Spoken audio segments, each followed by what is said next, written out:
Terima kasih Pak atas perlindungan Lubis, Kepala BPS Provinsi Lampung sudah meluangkan waktunya. Ini ya, kami sudah boleh berkunjung ke kantor BPS Provinsi Lampung untuk wawancara segmen fokus edisi Ruwajurai kali ini.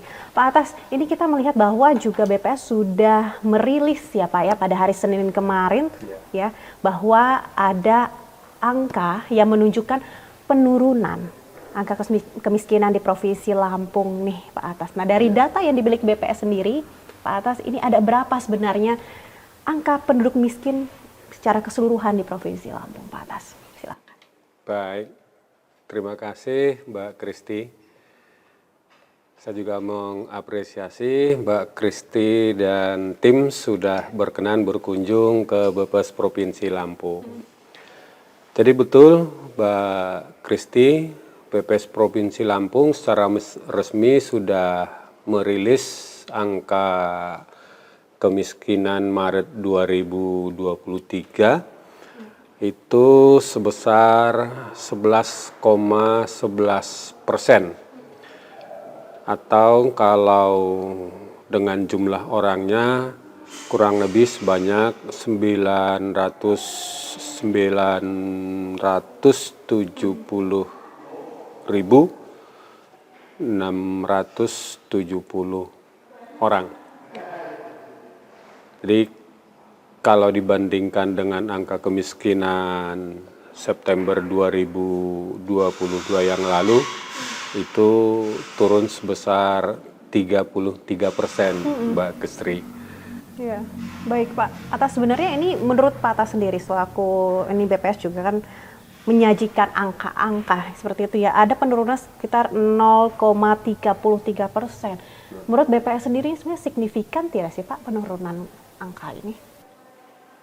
Penurunan sebesar 0,33% itu sudah sangat baik dan effort yang dilakukan juga itu sudah luar biasa gitu ya. Karena penurunan kemiskinan 0,1% saja itu sebenarnya upayanya juga sudah luar biasa. Nah, ini 6 bulan terakhir ini sejak September 2022 yang lalu Provinsi Lampung bisa menurunkan angka kemiskinannya sebesar 0,33%. Menurut saya satu upaya yang cukup baik dari pemerintah provinsi 6 bulan terakhir ini. Iya, Pak Atas, ini mungkin juga banyak juga dari pemirsa yang sebenarnya belum mengetahui sebenarnya apa sih yang menjadi tolak ukur yang menjadikan penduduk ini bisa disebut kategori miskin seperti itu Pak Atas. Nah, ukuran kemiskinan itu di berbagai negara memang berbeda-beda Mbak Kristi, tapi khususnya kita di Indonesia dalam hal ini BPS itu menggunakan konsep kebutuhan dasar ya. Jadi ada batas garis kemiskinan yang dihitung masing-masing daerah. Nah, berdasarkan survei yang didasarkan pada kebutuhan rumah tangga atau penduduk, kalau kebutuhannya dihitung di bawah garis kemiskinan, maka penduduk tersebut atau rumah tangga tersebut termasuk miskin. Kalau berada di atas garis kemiskinan, dia menjadi kelompok yang tidak miskin. Nah, garis kemiskinan itu dibangun dari dua komponen, ada komponen makanan dan juga ada non-makanan. Nah, dari komponen makanan ini juga banyak komoditas yang menjadi objek survei yang dilakukan. Begitu juga untuk yang non makanannya, mulai dari perumahan, listrik dan sebagainya, gitu Mbak Kristi. Nah, jika ada satu keluarga gitu ya Pak ya, hanya makanannya saja nih terlihatnya sepertinya mereka di bawah garis rata-rata. Apakah itu sebenarnya bisa bilang mereka ini masuk dalam kategori miskin Pak, atau harus dua-duanya, makanan dan non makanan juga?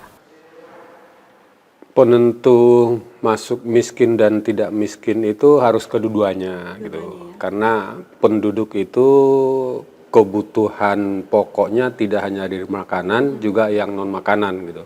meskipun persentasenya sebenarnya lebih besar yang dari makanan. Nah, untuk garis kemiskinan yang Maret 2023 kurang lebih 70% sekian itu dari kontribusi makanan dan sisanya non makanan. Baik. Gitu, baik Pak Atas, ini juga kita harus mengetahui juga Pak. Sebenarnya ini juga saya juga pengen tahu sekali ya. Apa sebenarnya faktor yang mendukung gitu ya adanya kemiskinan di Provinsi Lampung? Apa sih Pak? Ada faktor-faktor apakah yang ya kita tahu bahwa kemiskinan ini juga sulit untuk dientaskan gitu ya Pak ya? Kemiskinan itu pada dasarnya di setiap wilayah ada, hanya ukurannya mungkin berbeda-beda pada level mana seseorang itu miskin atau tidak miskin. Nah, untuk kita di Indonesia seperti yang saya katakan tadi punya garis kemiskinan. Nah, faktornya karena yang kita hitung itu adalah kemampuan seseorang atau sekelompok masyarakat untuk memenuhi kebutuhan hidupnya, tentu diukur dari pendapatannya. Bahwa rumah tangga atau penduduk yang pendapatannya kurang untuk memenuhi kebutuhan dasarnya, itulah yang dikelompokkan miskin itu. Gitu. Jadi berangkat dari pendapatan. Kalau kita bicara pendapatan rumah tangga atau pendapatan orang per orang, tentu sumbernya harus dari lapangan pekerjaan, kira-kira seperti itu. Tetapi pada dasarnya ada juga kelompok masyarakat miskin itu yang sudah tidak berdaya apa-apa. Biasanya seperti orang tua, jompo, janda yang ditinggal suaminya, yang tidak punya harta warisan dan lain sebagainya.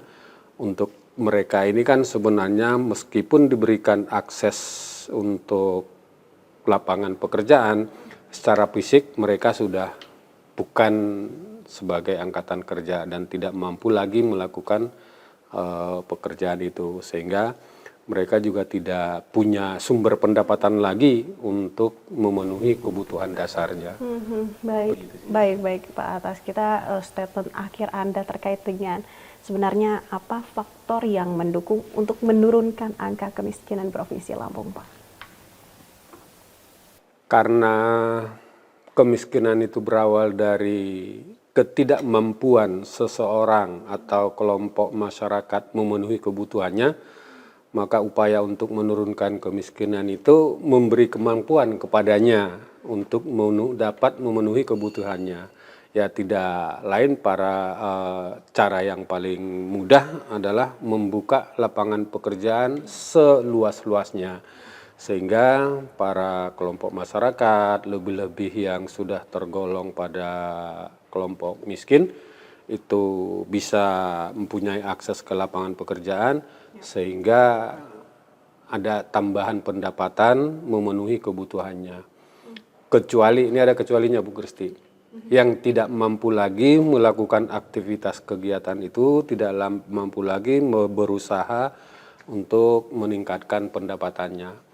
Kalau itu di mana-mana pun kelihatannya itu tinggal menunggu waktu saja itu, yang pada akhirnya dia berkurang secara alami begitu. Nah, untuk yang seperti itu sebenarnya kan pemerintah punya program-program memberikan bantuan langsung kepada saudara-saudara kita yang tergolong kelompok miskin seperti itu. Baik, terima kasih Pak Atas. Kita harapkan semoga angka kemiskinan di Provinsi Lampung terus menurun, bahkan bisa mengentaskan kemiskinan di Provinsi Lampung ya, Pak. Amin, atas perlindungan ya. Terima kasih Pak atas perlindungan, Kepala BPS Provinsi Lampung sudah meluangkan waktunya. Sehat selalu Pak Atas. Terima kasih Bu Kristi. Salam sehat selalu juga. Terima kasih, sama-sama Bapak. Nah, pemirsa, ini kita sudah berdialog dengan Bapak Atas Perlindungan, Kepala BPS Provinsi Lampung. Saya kembalikan ke studio bersama Setia Jumita.